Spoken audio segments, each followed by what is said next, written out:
সন্ধ্যার ব্যস্ত সময়ে হঠাৎ করে কেঁপে ওঠে মাটি। কয়েক সেকেন্ডের মধ্যেই চারদিকে ছড়িয়ে পড়ে আতঙ্ক আর চিৎকার। মুহূর্তের মধ্যেই ধসে পড়ে একের পর এক ভবন, বন্ধ হয়ে যায় বিমানবন্দর এবং গণপরিবহন ব্যবস্থা। ধ্বংসস্তূপের নিচে আটকে পড়া মানুষের আর্তনাদ আর স্বজনদের আহাজারিতে ভারী হয়ে ওঠে পুরো পরিবেশ। একের পর এক শক্তিশালী ভূমিকম্পে বিপর্যস্ত ভেনেজুয়েলার পরিস্থিতি নিয়ন্ত্রণে দেশজুড়ে জরুরি অবস্থা জারি করেছে সরকার। মঙ্গলবার সন্ধ্যায় মাত্র ৩৯ সেকেন্ডের ব্যবধানে ভেনেজুয়েলায় আঘাত হানে দুটি শক্তিশালী ভূমিকম্প। প্রথম ভূমিকম্পটির মাত্রা ছিল ৭.২, যার কেন্দ্র ছিল ইয়ারাকুই অঙ্গরাজ্যের সান ফেলিপে এলাকায়। এর কিছুক্ষণের মধ্যেই আরও শক্তিশালী ৭.৫ মাত্রার দ্বিতীয় ভূমিকম্প আঘাত হানে। যুক্তরাষ্ট্রের ভূতাত্ত্বিক জরিপ সংস্থা USGS জানিয়েছে, দ্বিতীয় ভূমিকম্পটির কেন্দ্র ছিল ইউমারে শহর থেকে প্রায় ২৩ কিলোমিটার দক্ষিণ পূর্বে। ভূমিকম্পের পর রাজধানী কারাকাস সহ দেশের বিভিন্ন অঞ্চলে ব্যাপক ক্ষয়ক্ষতির খবর পাওয়া গেছে।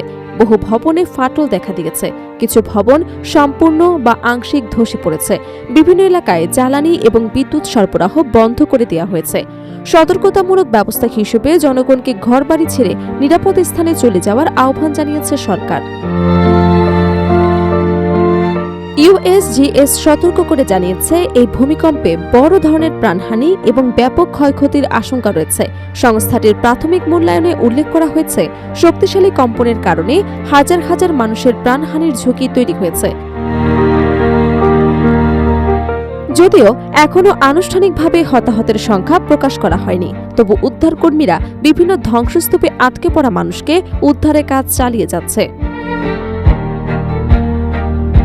পরিস্থিতি অবনতি হওয়ায় ভেনেজুয়েলার ভারপ্রাপ্ত প্রেসিডেন্ট ডেলসি রদ্রিগেজ জাতির উদ্দেশ্যে ভাষণ দিয়ে জরুরি অবস্থা ঘোষণা করেন।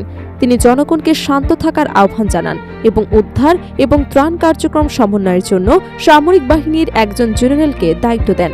একই সঙ্গে ক্ষতিগ্রস্ত পরিবারের প্রতি সমবেদনা জানান তিনি। সরকার জানিয়েছে, ট্রেন এবং মেট্রো পরিষেবা সাময়িকভাবে বন্ধ রাখা হয়েছে। শিক্ষা প্রতিষ্ঠানগুলো সপ্তাহের বাকি দিনগুলোর জন্য বন্ধ ঘোষণা করা হয়েছে। রাজধানীর উপকণ্ঠে অবস্থিত মাইকুয়েতিয়া আন্তর্জাতিক বিমানবন্দরের ছাদের একটি অংশ ক্ষতিগ্রস্ত হওয়ায় বিমান চলাচল স্থগিত করা হয়েছে।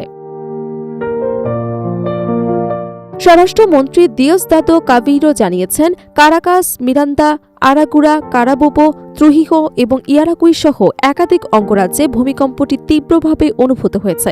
রাজধানীর পালোস গ্যান্ড্রেস এবং আলতামিরা এলাকায় সবচেয়ে বেশি ক্ষতিগ্রস্ত হয়েছে বলে তিনি জানান। স্থানীয়রা জানিয়েছেন, ধসে পড়া ভবনগুলো ধ্বংসস্তূপ থেকে বেশ কয়েকজন জীবিত উদ্ধার করা হয়েছে। উদ্ধার কাজে শত শত জরুরি কর্মী অংশ নিয়েছেন। নিখোঁজ ব্যক্তিদের সন্ধানে বিশেষ তথ্য কেন্দ্র চালু করা হয়েছে, যেখানে স্বজনরা তথ্য সংগ্রহ করতে পারছেন। সামাজিক যোগাযোগ মাধ্যমে ছড়িয়ে পড়া ভিডিওতে দেখা গেছে, আতঙ্কিত মানুষ ঘরবাড়ি ছেড়ে রাস্তায় নেমে আসছেন। কেউ ভবনের নিচে আশ্রয় নিচ্ছেন, আবার কেউ খোলা জায়গায় নিরাপদ অবস্থান খুঁজছেন। প্রত্যক্ষদর্শীরা জানিয়েছেন, কম্পনের তীব্রতা এতটাই বেশি ছিল যে ঘরের আসবাবপত্র মাটিতে পড়ে যায় এবং দেয়ালে বড় ধরনের ফাটল সৃষ্টি হয়।